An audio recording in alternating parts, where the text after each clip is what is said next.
cotton বিশ্ববিদ্যালয়ৰ KBR হলত বিশেষ অনুষ্ঠান কটন সোঁৱৰণিৰ ৰং বিচাৰি শীৰ্ষক অনুষ্ঠান কটন কলেজৰ 1998-2000 বৰ্ষৰ উচ্চতৰ মাধ্যমিকৰ শিক্ষাৰ্থীৰ ৰূপালী জয়ন্তী বৰ্ষ উদযাপন অনুষ্ঠানত কটন বিশ্ববিদ্যালয়ৰ উপাচাৰ্যৰ দ্বাৰা 98 কটন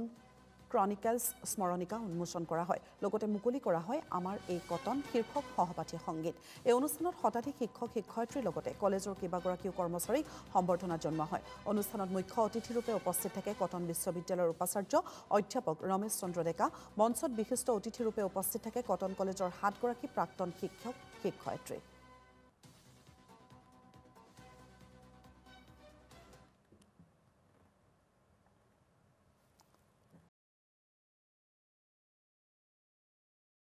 এনেকুৱা ধৰণৰ যেতিয়া কি ক'ম আৰু গেট টুগেদাৰ হয় বা ৰিউনিয়ন বুলি কয় ন ৰিউনিয়ন হয় ভাল লাগে সাধাৰণতে ল'ৰা ছোৱালীবিলাকে নিজৰ মাজতে কৰে যোনটো বেটছৰ ল'ৰা ছোৱালী সেইবিলাকে লগ লাগি কৰে 10 বছৰ পিছত 20 বছৰ পিছত এইবাৰ সিহঁতি আমাকো মানে শিক্ষকসকলকো ইয়াতে ভাগ ল'ব দিছে সেইকাৰণে আমাৰ ভাল লাগিছে কাৰণ আমাৰো এটা সময়ৰ পিছত আমাৰো নিজৰ যোনবোৰ আমাৰ একে কলিগ টিচাৰ একেলগে কাম কৰা সেইবিলাকক আমি লগ নাপাওঁ নহয় লগ নোহোৱা হৈ যায় আজি লগ পাইছোঁ কোন ক'ত আছে কেনেকৈ আছে চাই পেলাই বৰ ভাল লাগিল মই অভিভূত হৈছোঁ এক কথাত আজি কিছুদিনৰ আগতে ডক্টৰ বৈশালী শৰ্মাই মোক ফোন কৰিছিলে যে এনেকুৱাকৈ আমি এটা অনুষ্ঠান পাতিছোঁ 1998 চনৰ 2000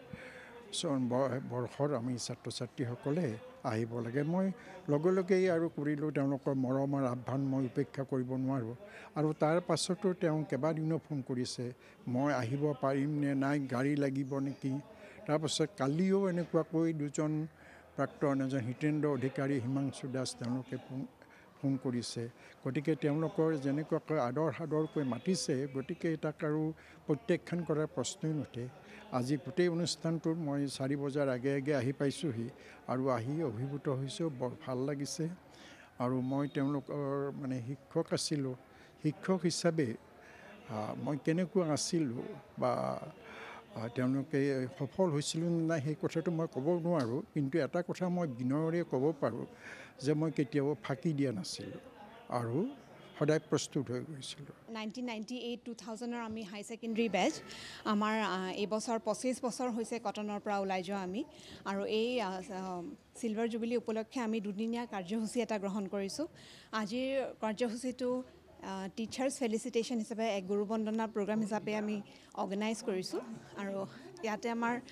এটা ইম্পৰ্টেণ্ট এছপেক্ট আছে যে আমি ইয়াতে আমাৰ ছুভিনিৰখন আমি ৰিলিজ কৰিছোঁ আৰু এইটো ইভেণ্ট মানে টিচাৰ্ছ ফেলিচিটেশ্যনৰ লগতে আমি আমাৰ সময়ৰ যিখিনি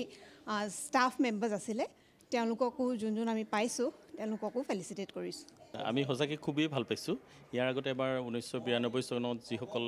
ষ্টুডেণ্ট আছিলে তেখেতসকলে কৰিছিলে আৰু এওঁলোকে খুব মেটিকুলাছলি কৰিছে খুব মানে সুচাৰুৰূপে কৰিছে বোধহয় এনেকুৱা লাগিছে যেন একোজন ছাত্ৰ মানে একোজন শিক্ষকৰ কাৰণে তেওঁলোকে পূৰা ডেপিউট কৰাৰ নিচিনা লাগে মোক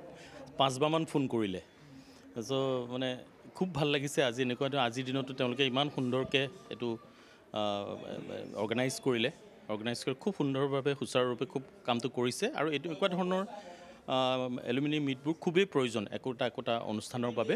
আৰু তেওঁলোকে সকলোৱে যদি এনেকুৱা ধৰণে কৰে এনেকুৱা এটা অনুষ্ঠান আগবাঢ়ি